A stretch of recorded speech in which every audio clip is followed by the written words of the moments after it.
Profesor, buenos días profesor. Vamos a hablar acerca de los análisis de variables económicas relevantes para Brasil en el periodo 2013 al 2024.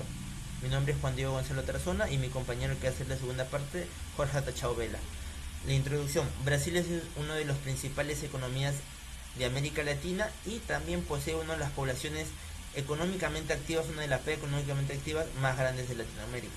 Eh, Vamos a ver cómo se aplican las políticas macroeconómicas para mantener la estabilidad económica y lograr un crecimiento posterior a la estabilidad.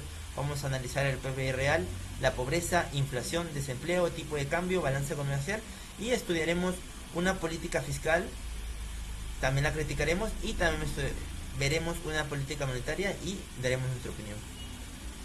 Factores sociales importantes. Vamos a analizar el periodo analizado desde el 2013 al 2024. Hubieron cambios importantes en el desarrollo social, en mejora de salud, mejora de la economía, pero el problema que sí persiste actualmente en el estudio es que hubo un problema de desigualdad que se ve referenciado en el coeficiente de Gini. El PIB per cápita en el 2024 es del 55.247,37 reales, que muestra una recuperación económica con referencia a los antiguos años. Como se ve en la gráfica que está acá, se puede verificar que hubo una caída en el 2020, que es de la pandemia, pero post pandemia hubo una recuperación, ya llegando a niveles casi iguales al 2017, 18, 15. El índice de Gini es el nivel de la desigualdad. Se ve que hay una desigualdad alta porque el nivel del Gini es 0,51.5 en el 2025. Como sabemos, el índice de Gini se mide de 0 a 1 y 51 es un porcentaje muy elevado. Esto se puede verificar en la tabla que tenemos aquí, que vemos que el índice de Gini, pese al COVID antes y después, se mantiene demasiado alto. Y el índice de desarrollo humano, ubicándose Brasil como un índice de desarrollo alto y el puesto 89, que es un buen puesto, sabiendo que pertenece a América Latina. El análisis del PBI real tomando como base el 2015. Del 2015 al 2016 hubo una recesión por crisis políticas y petroleros. Recordemos que Brasil es un país petrolero. Del 2017 al 2019 hubo una recuperación lenta. El 2020 hubo una caída por la pandemia. El 2021 al 2022 hubo una recuperación por las exportaciones de materias primas e hidrocarburos. El 2013 ya hay una recuperación, pero limitada con los problemas estructurales que tienen y de la misma manera por temas de inflación. El crecimiento es inestable, como se puede ver en el gráfico. Hay años que suben demasiado, hay otros años que no, pero el único caso aislado es el 2020 por temas de pandemia que hubo una recesión. El análisis de niveles de pobreza. Aquí nos vamos a fijar que el análisis de pobreza, en este caso lo vamos a estudiar por regiones. En este caso vamos a ver que el análisis de pobreza se diferencia demasiado. Hay lugares, hay regiones que tienen un análisis de pobreza demasiado alto y hay otros que su análisis de pobreza es muy pequeño. Entonces, ¿qué podemos decir? Que la pobreza en Brasil ha sido muy sensible a la crisis económica, sí, mostrando una recuperación reciente, pero con desafíos estructurales y desigualdad por los ingresos bajos. Esto también lo hemos referido nuevamente, les comento, en el gráfico que vimos de la diferencia de Gini. Y los factores claves a esto es la crisis económica de los hidrocarburos y la crisis de salud del COVID-19, que afectaron muchísimo a la desigualdad y a la pobreza y a la gente de bajos recursos pobres en Brasil. Análisis de tasa de inflación. El análisis de tasa de inflación del 2013 al 2015 alcanzó una inflación del 10.67, que es una inflación galopante. El periodo de desinflación del 2016 al 2019 previo al COVID, que es de 3%, y el impacto de la pandemia, que llevó a una inflación del 10%. Posterior a eso hubo una inflación baja que rondaba del 4 al 4.5. El análisis de tasa de desempleo, podemos decir que la tasa de desempleo el desempleo es bajo y también es constante. El desempleo en Brasil depende del crecimiento económico. Posición, a mí me tocó el análisis de tipo de cambio.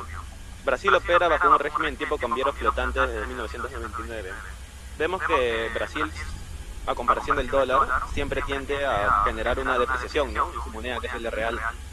Las principales causas de represión en el país han sido debidas a unas recesiones económicas, crisis políticas, crisis de corrupción que también ha habido en el país, y la caída de precio de las exportaciones, como por ejemplo sucedió en el 2015 y en el 2020, que fue la pandemia. Expertos del FMI señalan que la volatilidad de real actúa como amortiguador natural. Eso es lo que ayuda que, si bien genera depreciación y eso genera inflación al país, esto también le ha ayudado a consolidarse como un país importador, ¿no?, de materias primas, ya que bajos precios al exterior hacen ver sus materias primas más competitivas. Vemos que en el 2014 al 2015 hubo un salto del 41% en lo que viene a ser la depreciación de la moneda del real contra el dólar, ¿no? Esto debido a una recesión interna que vive el país y una crisis política y de corrupción. Siguiente diapositiva, por favor.